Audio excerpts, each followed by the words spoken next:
Hey, everybody. Welcome back to the World Health Network Business Spotlight. My name is Ben Calderwood. On the Spotlight, we speak to business owners and entrepreneurs about how to operate COVID-safer businesses during the pandemic, which means we're very happy to be speaking with Franz Hochholdinger of the Apricot Tree Cafe in Mississauga, Ontario, Canada. That's right next door to Toronto for non-Canadian viewers. Welcome to the broadcast, Franz. You guys have earned quite the reputation on social media for maintaining precautions really since the beginning of the pandemic. So we're really happy to have you here. Please go ahead and introduce yourself. Tell us a bit about the restaurant and, of course, describe the COVID mitigations that you've put in place. Well, thank you for having me. Again, my name is Franz Hochholdinger. I am the owner of the Apricot Tree Cafe here in Mississauga. In the summer of 2021, we had a team of experts here who did an air audit. And with the findings, it was determined that we should get 2 HEPA filters, industrial-sized HEPA filters, to make up for the shortcomings of the HVAC system. Due to the layout of the restaurant, we decided to get 4 units to make sure we cover every corner of the dining room and the kitchen. Later that year, we also got the CO2 monitor to give us a better idea of what's really happening in the dining room. And in 2022, we also got some humidifiers. Just like in Chicago, we do have cold winters here. And with the cold winter, we do have very dry air. And with the dry air, an airborne virus will be suspended for a longer period of time in the air. If it's more humid, like 40% to 60%, it will reduce the sort of like the travel time of an airborne virus, and it kind of will drop to the floor faster. The humidifiers, they are a little hard to keep up with the air here, just because the restaurant is too big and the humidifier is a little bit too small to make a really big difference. But then we also got an air particulate monitor just about a year ago, and now we have a much better idea what air quality is at any time during the day. And the live levels, they are posted on the website, and they're also posted at the entrance. And we have a QR code posted at the entrance as well. So when somebody comes to the restaurant and they are interested, they can just scan the code and they will have live air quality levels right on their phone. That's incredible. And then on top of that, obviously, we keep bringing masks back on and off, depending on the situation. And I mean, right now, staff has been wearing masks again since late fall until about now. And on top of that, we also use some nasal spray, mostly on a personal use only. The staff, they're not really keen on it to use it, also because it's it's cost associated with it. We can't just buy it for the staff and distribute them, because then we have maybe some legal issues with that. Other than that, I said, yeah, we've been doing that for nearly 3 years now, and we have had great success with it. Let's talk a little bit more about that. Obviously, all of the mitigations you're describing, that does constitute a significant investment. So what are the results? What's the payoff of all of that work? Well, the initial cost was pretty high. I mean, we're talking about $10,000 for the 4 units. Plus all the other things we got on top of it. When we got that, we were still under some restrictions in terms of how much of the dining room we can have open. And also we knew there's going to be another lockdown for restaurants coming at some point in a few months later, which did. I mean, January of 2022, we were locked down again for an entire month. So the initial investment was pretty big, but at the same time, I mean, in the meantime, it just paid off, in just a big way. I know we can operate at full capacity. We don't have to worry about staff shortage due to illness. And we're increasing the business. We had our best year ever on record last fiscal year. Currently, on the current fiscal year, we had about 23%, which is incredible because considering in Canada, there's about 60% of restaurants are still operating at a loss.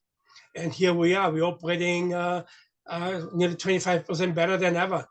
Wow. So, it just pays for it every single day. And, on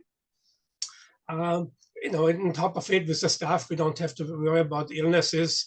On top of it, it keeps the customers safe as well. And I think in the meantime, we have made ourselves a name that you can come here for dinner or for a meal, and you're gonna go home safe and healthy. And that's I think that's what really pays for itself every single day. What are customers expected to do, or are there any requirements for customers when they dine at your restaurant? No, there's no requirement for customers at all. The only thing we wish is more people would actually scan the code or pay more attention to the air quality we have in the dining room. There's still a lot of education to be done to inform the customers and the public at large to know that there's tools we have to make indoor dining safer. But other than that, there's nothing required from the customers. Sure. Have you heard feedback from your customers? Have they responded to this investment in air quality and their safety? For instance, for last summer, we had a lot, when the travel season is happening, sure. We had plenty of customers here from the US who made a trip, not necessarily to our restaurant just for the dinner, but they were in the area and they really made an effort to come here for dinner because they knew about the tools we have in place. And it shows again that it's well worth the investment. You alluded a little while ago, I think, of course, to not having to worry about employees being out of work due to illness. Can you talk a bit more about the impact that these air safety mitigations have had for your employees as well? Well, other than that, to keep them healthy, I didn't really have any impact on the staff. The only thing, again, it keeps them healthy. It also gives them the opportunity, to work to their full lighting work, do the full schedule. And with the full, whatever hours they like to get, with it obviously comes the secured income. And that's how, they all understand that the tools we have in place, and even when we ask them to put on the mask again, it's not an issue. They just put it up and we move on. And it just showed, like when they brought back the mask, it's I think it was late November, they all knew we have lots of reservations coming in with Christmas parties and stuff. And, usually have a slower period ahead in January. So they all knew it's time to make money in December, and putting on a mask for a little while is no big deal, because at the end of the day, it's just to their benefit. What do you think, what lessons do you think other businesses maybe can take from your experience, maintaining, say, filtered air in your business? Well, I think there should be more businesses really interested in it. I said there's very few restaurants who have done anything at all.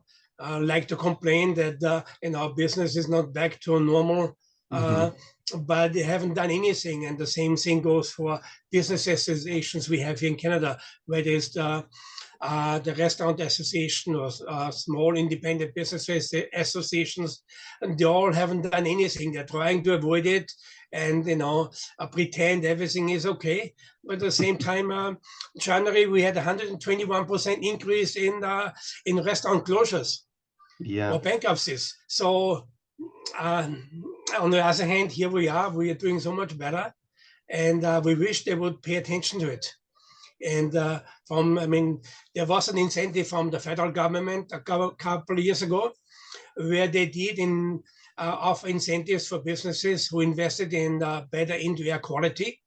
But the same thing wasn't really advertised. We found out but most businesses didn't. And again, the business associations, they didn't say anything about it at all, and pass it on to the members. It was just kept pretty quiet, and then it disappeared again. I know there's a federal budget coming up in a couple of weeks, and I wish there was something in there to bring something back again, because at the end, if there's an incentive for businesses to invest in clean air, it will save billions in healthcare costs. And with saved in healthcare costs and less employees ill, will generate more revenue. And with more revenue, we generate more taxes. And in the long term, it's just a win-win for everybody. I think you're sort of articulating the answer to my next question, which is really, again, based on your experience maintaining these mitigations, how do we incentivize other businesses to make this upfront investment? Yeah, I think we need incentives coming from the government to do something, because it will save them money in the long run. Like public health is very quiet about it. They all have swept it under the table. We invited our public health ministers or our chief medical officers to come here and just have a look, whether it's in a formal capacity or just stop in, have a look, and maybe talk about it. But it's all about, we have high vaccination rates, which we don't. I mean, in Canada, we have 15%, probably or less, who are up to date with the latest booster. And the vaccines, they won't get us out of a pandemic. It's a clean air. We say vaccine, we only reach 15% of the population. Clean air, you reach 100% of indoor occupants every single time. Clean air reaches 100% of the occupants every single time. For those fortunate enough to be in spaces with clean air, or with cleaner air, I should say. Yeah. Well, this has been a very kind of enlightening and informative chat. Thank you. I want to thank you again, Franz Hochholdinger from Toronto's Apricot Tree Cafe, for joining us on the broadcast today. Finally, where can people find you online? And do you have anything else about your experience you'd like to share with us? Well, you can find us obviously on the web at apricottreecafe.com. You can also find the link to air quality levels. Try to use it, click on it anytime during the day when you think the restaurant is busy for lunch, and have a look yourself, not just rely on what we post. Actually have a look and see, whatever we post is actually happening. Other than that, I think I don't have anything else to add to it. I'd like to say thank you for having me, and hopefully more people will invest in clean air.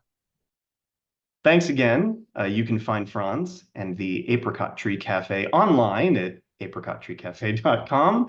You can review live air quality levels on their website if you're interested in dining. And of course, you can learn more about the World Health Network online at whn.global. We're a global community working to end the pandemic as a global health threat. We hope you'll check us out and consider joining our work. Thanks so much, everybody. We'll see you again at the next broadcast. Right, thank you.